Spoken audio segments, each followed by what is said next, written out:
back empty-handed. Worse than empty-handed. But at least I was coming back. I hoped everything was okay up there. Despite the pain, my pace picked up. Day 36, January 27th.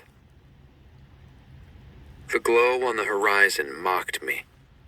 It was nearly 10 at night, and we were on the front porch of Chuck's cabin, staring at Washington twinkling in the distance. Just a few days before, it had shone like a beacon of salvation. Now it had become a symbol of despair. Susie stared out at the lights. "I can't believe it." I held out my phone. "Look at the pictures." She shook her head. "I've seen them. I can't believe this has really happened." Luke was still up, and he was playing by the fire in the pit out front. He was poking a stick into the flames. You can "Luke!" barely see the called out Lauren, starting to get out of her chair. "Don't!" Come on. I grabbed her arm, urging her to stay seated. He needs to learn for himself. Leave him. We might not always be here to protect him. Let's go, Gunner.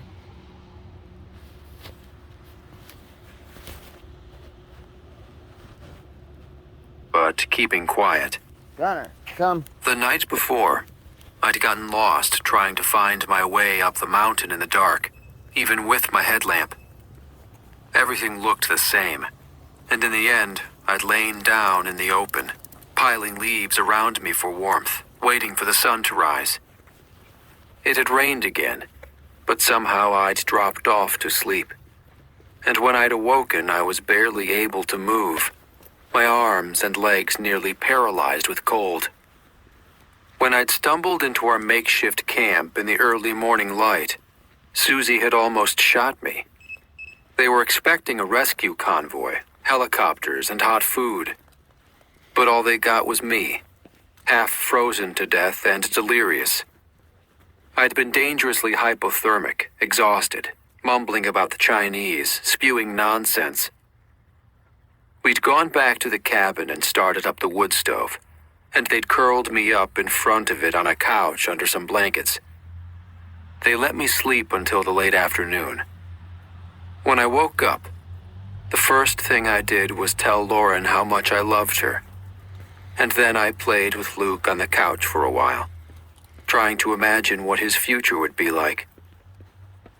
Everyone wanted to know what had happened, but I'd asked for a little time to myself to process, to figure out how to explain that there was no help coming, that we were on our own, that maybe we didn't live in the United States anymore. In the end, I'd simply shown everyone the images on my phone. There were a lot of questions, but I didn't have answers. "So they just let you go?" asked Chuck. His injuries weren't healing very well, and being out in the woods for 2 days had made things that much worse. Susie hadn't been able to get all the buckshot out of his arm, and his bad hand looked painful too. His whole arm was in a sling.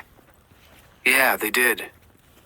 "You saw our military, our police there, and nobody was doing anything?" I thought back to my walk into Washington. Everything I'd seen took on a new meaning once I'd seen the Chinese army base. I was replaying everything in my mind, trying to tease out the truth of things I'd seen but perhaps not understood. Our police were there, definitely Americans who were directing the stream of refugees. I saw some military on the road, but I think they were Chinese. "Did you see any fighting?" I shook my head. Everyone looked beaten, like it was already over. Luke was finished poking his stick into the fire and ran up the stairs into Lauren's lap. "So no bombed-out buildings? It was all intact?" I nodded, trying to remember all that I'd seen. "How could they have just given up without a fight?" said Chuck. He was having a hard time accepting it. He believed me, but he couldn't fathom how it could be over so quickly. I still couldn't believe it either. It would be hard to fight back if the Chinese incapacitated the military's communications and weapons systems electronically. I'd thought about it. We'd be reduced to cavemen trying to fight back against a modern army. So Washington just looked normal? Asked Lauren, cuddling Luke, trying to get her head around it. Did you go to the Capitol? No. Like I said, I was scared. I thought they were funneling us into a detention camp. I didn't think I would make it back. But there were people, Americans, just walking around, driving around, said Chuck. I'd described the people I'd seen on the streets, some of them walking around as if nothing had happened, and told them about the cowboys who had driven me up here. Susie sighed. It's hard to imagine, but I guess life goes on. Life went on in occupied France during the Second World War, I said. Paris gave up without a fight, too. No bombs, no fighting, just free one day and then occupied the next. People still went out and bought baguettes, drank wine. It must have all happened when we were in New York, said Lauren. It was over a month that we were isolated. It explains the strange lack of information, the way things happened. It did explain a lot. There was no snow anymore, but it was still winter, and there weren't any bugs or crickets singing in the dark forests. The silence was deafening. I sighed. No matter what, it's better that we got out of New York. It looks like they're going to let it rot. Bastards! Yelled Chuck, standing up from his chair. He was waving his good fist at the bright smudge on the horizon. I'm not going down without a fight. Calm down, baby, whispered Susie, standing to wrap her arms around him. No fighting for now. We're barely surviving. I laughed. How are we going to fight back?